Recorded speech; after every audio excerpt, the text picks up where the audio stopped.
Bom, é isso aí. Voltamos a atualidades. Então vamos abrir com o doutor Antônio Fernando. Olha bem, ele já é um titular aqui do programa, como eu falei, professor universitário, uma capacidade grande aí, como profissional e também como uma pessoa do bem, né? Você vê aí, assim, a linhagem da boa conduta, da boa pessoa, a gente conhece e a gente quer espalhar isso aí para esse Brasil afora. Doutor Antônio, uma satisfação. Obrigado por ter vindo. Eu agradeço mais uma vez e espero que nós tenhamos uma conversa aqui, que como você falou no início, não existe medicina melhor do que a preventiva. A medicina preventiva é a que resolve tudo. Verdade. E que é o que, infelizmente, o Brasil capenga. Né? Não tem o saneamento, é a parte da educação mesmo, quer dizer, a prevenção é a melhor de todas as medicinas e é a mais barata. E é mais barata, é verdade, isso aí mesmo.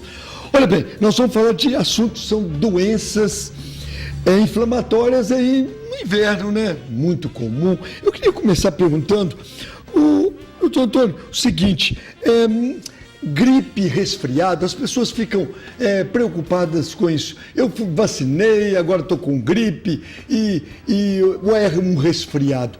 Há essa diferença grande e como a gente poderia orientar aí os cidadãos? Bem, o resfriado é o resfriadinho, né? O resfriado é um tipo de vírus, que é o rinovírus ou o coronavírus, né? Tem mais alguns outros, mas eles são os principais. São os principais. Esse é exatamente o que o pessoal fala, eu peguei uma gripinha. Na realidade não é gripinha, é o resfriado. Que ele ele não tem um poder tão de judiar tanto das pessoas quanto o outro, que é a gripe, né? A gripe ou a influenza, né?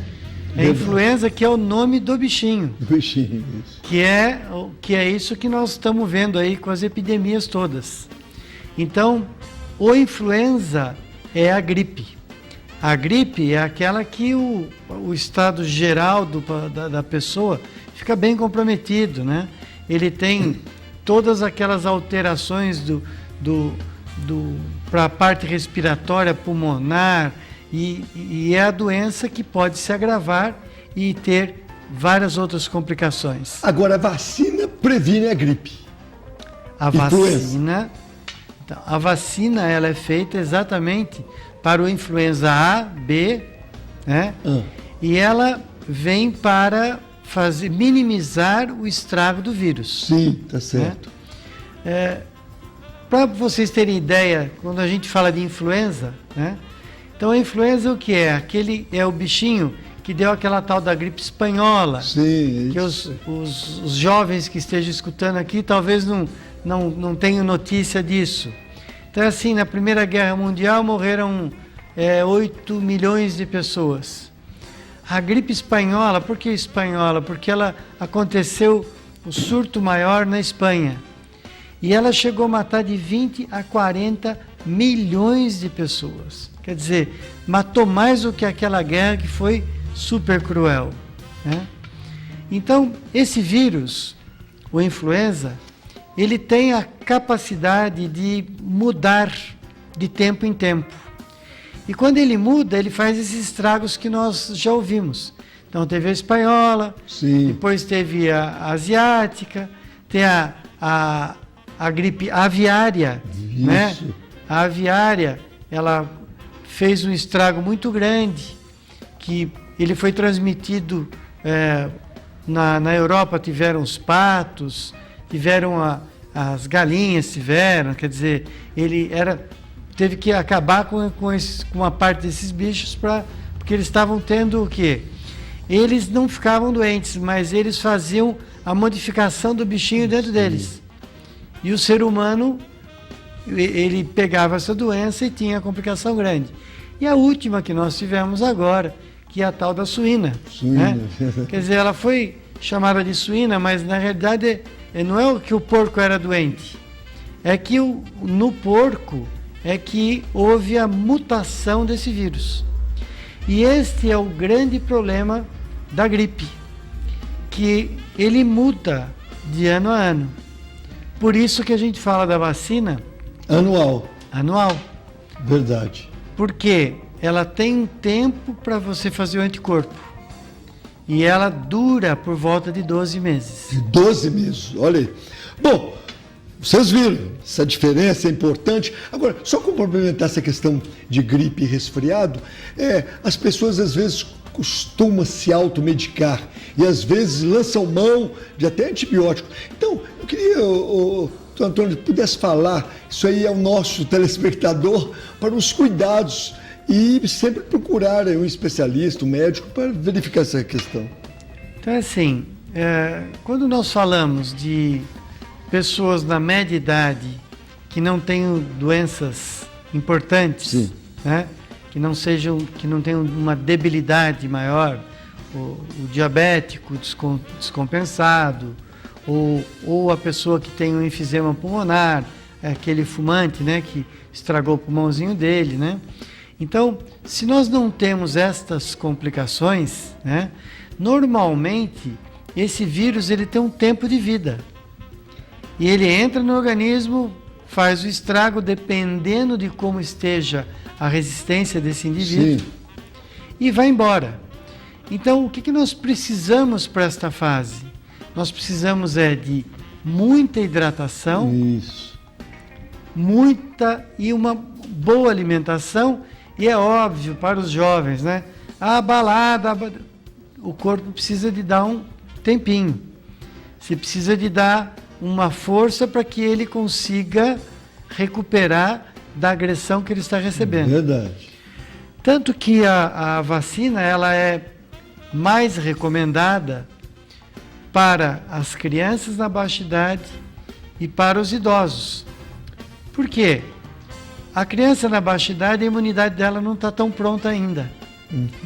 E é aquela história, a criança, ela passa muito o bichinho para o idoso. Verdade. Quem tem os netinhos em casa, as crianças pequenas em casa, que começam a reclamar, nossa, mas em casa parece que não para, pega um, passa para o outro. Né?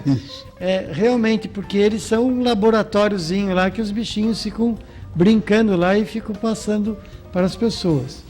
Então, a vacina, ela é válida para essas duas pontas principalmente, né? Quando nós tivemos o surto em 2012, né, que nós tivemos muitos óbitos, né? Nós tivemos o quê? Nós tivemos um índice de vacinação na época que foi de 86% do público-alvo, né, que seriam as crianças e os adultos. Quer dizer, foi muito bom. Agora, o ano passado e esse ano principalmente, tanto que os postos estão todos estendendo a vacinação, né? Para permitir que Por quê? Porque as pessoas deram uma fugida, porque como não está tendo nenhuma epidemia, não se ouviu falar de óbito e tal, então o povo os idosos e as crianças que deveriam ter se imunizado acabaram não fazendo. E é muito importante essa imunização antes, porque a vacina precisa de 15 a 20 dias para começar a ter uma ação. Sim. Então, se você deixa para tomar agora já começa a ficar tarde para ter a resposta do organismo, porque o bichinho já está andando por aí. Se tiver de pegar, já foi. Já foi. Tá certo. Bom, estamos continuando aqui, vamos continuar com o doutor Antônio Fernando, mas só queria lembrar a vocês que nós iremos sortear aqui, olha, um bolo aqui lá da padaria Doce Sabor. E o telefone aqui, olha, a última hora, 3404-3024. Nós vamos sortear nesse finalzinho desse primeiro bloco, hein? Esse bolo. E no final do programa, tem um bolo todo ornamentado aí, bem caprichado. Nós estamos mostrando. E também lá da Doce Sabor. Olha, o endereço é Rua São João Batista, 633, 3 aí, Santa Libânia. Pode ligar, hein? Pode começar a ligar. Esse bolo aqui com um chazinho. Se que tiver aí resfriado, não tem problema nenhum, pode tomar. Doutor Antônio falou que é uma boa indicação. Tudo bem. Bom, Antônio, aqui tem uma questão aqui que a gente também gostaria de abordar. As doenças, como eu falei, do aparelho respiratório mais comuns aí nessa época. Por exemplo, sinusite, otite, é muito frequente? Então, quando nós temos principalmente a gripe, né? O resfriado não é tanto, mas principalmente a gripe. Até mesmo o resfriado. Quando a gente está com o resfriado, o que acontece? A primeira fase, você tem aquela fase que vem a tossezinha seca. O que acontece na realidade quando o vírus invade o organismo? Ele invade o organismo e ele resseca todo o aparelho respiratório. Sim. Do nariz aqui de cima até a parte pulmonar. Então, este aparelho respiratório, ele tem o que dentro dele? Nós temos uns microcílios e temos em cima desse microcílio um muco. Então, quando você respira qualquer impurezazinha, uma poeirinha, essa poeirinha bate nesse muco e normalmente esse cílio passa para frente, ele vai jogando tudo fora. Sim. Quando você tem a gripe ou resfriado, a primeira fase você dá uma secadinha nesse muco. Então o que acontece? Quando você tem a poeira entrando, ela bate lá no epitélio respiratório e você tem a tosse. A segunda fase é o quê? O organismo todo está brigando porque está achando que aquilo que bateu lá na traqueia é irritativo e ele precisa fazer uma briga para defender. Sim. Quando ele tenta defender, daí ele começa a fazer secreção. E esta secreção, ela pode, no nariz e no ouvido, ela pode fazer o quê? Encher as caixinhas que nós temos. E se ela enche as caixinhas, ela pode fazer uma sinusite.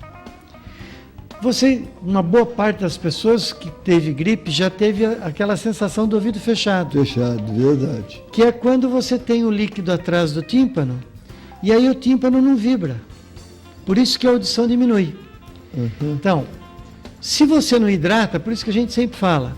Hidrate. Hidratação, quente, gelado, o que você quiser, né? As pessoas ficam lá, mas eu vou tomar gelado, eu estou com gripe. A gente sempre diz o seguinte. Quando você quer criar uma bactéria, um bichinho, você pega lá um meio de cultura, pega o bichinho, põe na placa do meio de cultura e põe na estufa a 37 graus. Nem um a mais nem um a menos. Né? Por quê? Você quer que o bichinho tenha comida e vai crescer para você estudar. O nosso organismo é um laboratório. Por isso é que ele faz a febre. Se você pegar aquele bichinho que você pôr na estufa e levantar a estufa para 38 graus, morre tudo. Morre, isso. Né? Você não consegue estudar nada. Verdade. Né?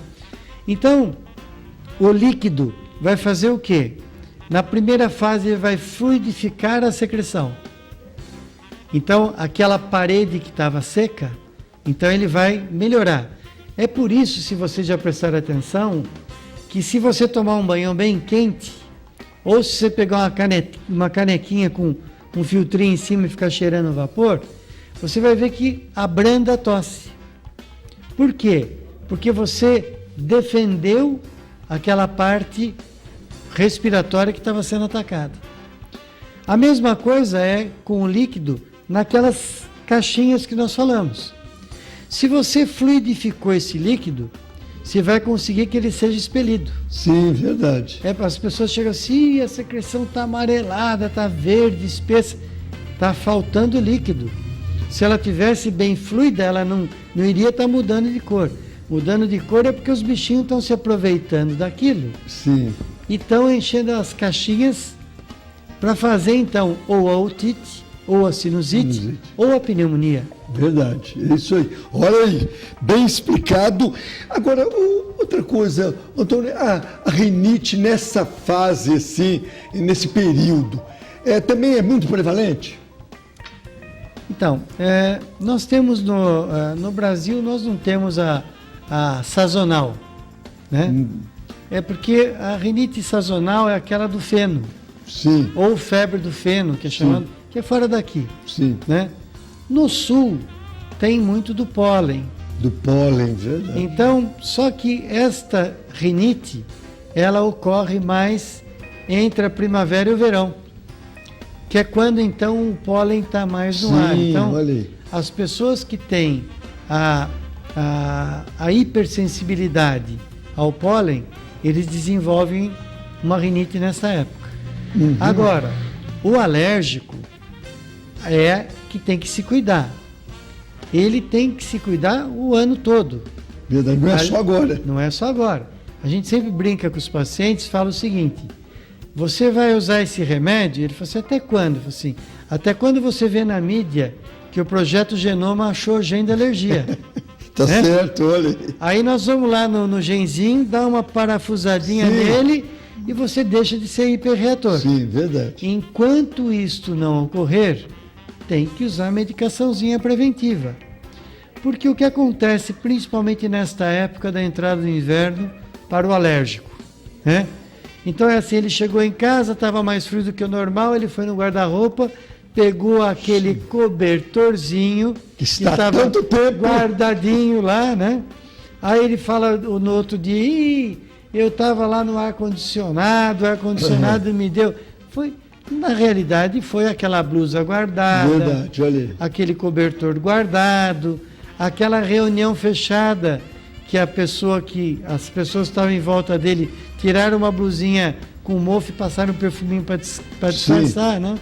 Então, quem tem a rinite alérgica, que ele já é mais hipersecretor, ele tende a ter uma piora quando você tem a invasão pelo vírus. Ah, verdade. Porque ele já tem um epitélio que já não funciona tão bem como deveria. Aí você tem uma agressão maior pela influenza, aí o quadro se torna pior. Bom, olha aí, nós estamos conversando aí, assunto interessante aí nessa época. Agora, Antônio, eu queria só o seguinte, que a gente pudesse fechar aqui falando o seguinte, como assim a gente poderia prevenir essas doenças do inverno? É mais comum, lógico, como você falou, uma prevalência muito grande nessa época. E se as pessoas que não, no caso da gripe, que não vacinaram, se elas ainda há tempo para vacinar ou não, também bem fora, mas vamos saber isso, doutor Antônio. O que a gente tem visto, né, pela mídia, é que ainda os postos ainda estão vacinando. Estão vacinando, é isso aí. Então, sempre é válido. Sempre é válido, Sempre né? é válido. Nós temos que lembrar que a prevalência de mais ou menos 15% da população mundial tem gripe todo ano. Quer dizer, isso a gente está falando de uma coisa de 600 milhões de pessoas, verdade, né? Quer dizer, dá 3 Brasil, mais ou menos, né? 3 populações do Brasil, mais ou menos, né? Então, a ideia é o quê? É que, como prevenção, a vacina. Esta época é interessante que porque esse início de entrada de inverno, todo mundo fecha todas as janelas. Né? Você vai na escola, aquele monte de criança respirando o mesmo ar, janelinha fechada. Sim. Janelinha fechada, o bichinho fica rodando lá dentro. Então, assim, não esquecer, quanto menos você puder ficar em ambiente fechado, melhor. Você que já está resfriado, por favor, na hora de espirrar, põe a mãozinha, fecha. Na hora de tossir, fecha, porque você vai estar por volta de 7 dias transmitindo para as outras pessoas. Olha aí. Né? A cultura, o japonês, né? Se for ver quando você vê algumas reportagens e tal, assim, engraçado, eles andam todos de máscara, né?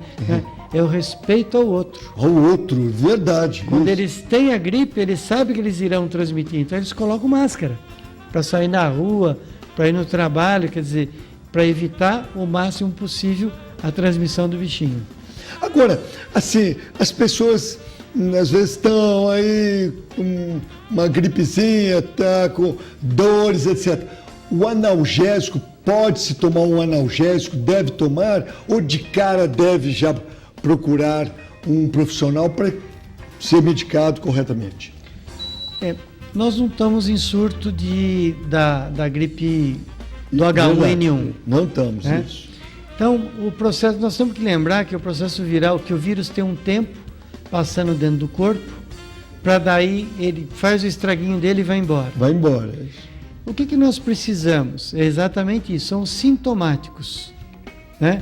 Então, nós temos que hidratar, como a gente já falou, para a secreção não complicar. Nós temos que vaporizar para poder melhorar essa condição. A área de boca, de orofaringe, aquela dorzinha de garganta do processo viral, a água morna e o sal, aquele copinho lá de 200 ml, com a colherinha pitadinha de sal, é pouco sal, para não queimar a garganta. Sim, né? Verdade. Então, o sal, esta água morna e sal tem um efeito excelente, porque a água morna faz com que os vasos da região se dilatem. Isso. Então, ele vai mandar as defesas do organismo para essa região. O sal, como osmótico, né, ele vai puxar o inchaço da garganta, que o inchaço é água, é líquido. Sim. Então, o sal ajuda a puxar. E o iodo do sal vai fazer com que ajude a acertar as bactérias que estão lá dentro, para que elas não fiquem engraçadinhas e façam uma infecção, né? Então, você tem toda esta parte e se está com dor, está passando o mal-estar, é analgésico simples mesmo. O analgésico simples, eu vou tomar anti-inflamatório, como você falou, vou tomar antibiótico, não faz isso, porque não é bacteriano. A bactéria é que você trata com antibiótico, o vírus não. O vírus, quando é o específico, tem medicação para ele, quer dizer, que você só pode começar a usar, você deve começar a usar no caso de surto, que exista dúvida, ou até se fez o exame, é o H1N1 mesmo, aí você tem a medicação específica, né? Mas, do contrário, você tem que usar só analgésico. E a maioria dos casos, ou eu diria mais de 90% dos casos, se resolve espontaneamente. Olha aí, doutor Antônio Fernando, que nós agradecemos. Agora, eu queria, Antônio, que você pudesse sortear esse bolo aqui no finalzinho do primeiro bloco aqui. Vamos lá. Vamos sortear aí, olha. Tá vendo, pessoal atento aí, ó, a gente agradece a audiência aí, obrigado. Tá aqui, olha, Letícia Alves. Letícia, você já ganhou um bolo. Esse bolo tá com uma cara muito boa mesmo. Olha aqui, ó. Frappé, então um bolo excelente. Ainda você pode também concorrer no finalzinho do programa, um bolo confeitado, mas é isso aí. Bom, Antônio, eu quero agradecer e a gente vai voltar a conversar outros assuntos. É muito importante essa prevenção, essa informação à população. Nós estamos em Atibaia também, pessoal da Atibaia aí e toda a região. Obrigado aí pela audiência também. Doutor João, agradeço mais uma vez e espero que a população que é grande, que assiste o seu programa, consiga passar esse inverno aqui sem grandes problemas, né? E sem ficar gastando dinheiro com remédio, né? Que não vai adiantar nada. A maioria dos casos, como a gente falou, é só sintomático, é a água mesmo, não tem outra coisa melhor do que isso. Olha aí, então, gente, coisa aí básica, hein? Agora, se houver alguma complicação, uma febre persistente ou uma gripe, até mesmo que demore mais do que 4, 5, 7 dias, aí tem que procurar o médico. Sim, se o quadro for, porque daí o quadro da complicação, ela é grande. É grande, né? Isso. Para a parte pulmonar, normalmente o paciente começa a ter falta de ar. Verdade. Tem um desconforto. Para a sinusite, é dor intensa na face. Verdade. A sinusite é aquela assim, o nariz fez secreção, fechou, veio a febre e veio a dor contínua, que só melhora depois de 3 a 4 dias de uso de antibiótico. Né? Verdade. Quer dizer, não é aquela assim, pesou um pouquinho, doeu, não, porque tem o processo viral que aumentou o líquido mesmo. A mesma coisa para a otite. Se você não está com dor contínua, né? Quer dizer, se é só o desconforto do líquido que entrou, espera um pouquinho, porque isso irá se resolver espontaneamente. Aproveite que o governo não teve racionamento de água, pode tomar água. Tá aí, e bem tratada, etc. Tal. Bom, eu agradeço e vamos voltar. Tantos assuntos que a gente tem debatido aqui, a população tem gostado aí. Com certeza, fico à disposição. Muito obrigado e vamos conversar sobre outros assuntos. Excelente aí. Doutor Antônio aqui falou tudo aí que você deve saber, coisas básicas. Porque não precisa abarrotar os hospitais aí com coisas que pode até essa prevenção ser em casa, né? Com certeza absoluta. O analgésico todo mundo acaba tendo em casa. E água não falta, né, doutor João? Água não falta. Então é isso aí. Nós vamos para o intervalo e voltamos, que quem está querendo falar aí é o doutor Márcio, que ele já bateu uma bolinha aí, ele viu o Brasil hoje 4-0, eu quero criticar e perguntar, está convencido? Ou o Braga poderia dar de 6? Ele falou que não, que é isso mesmo, tem que começar com um time básico aí para empolgar o povo. É isso aí, já já a gente volta.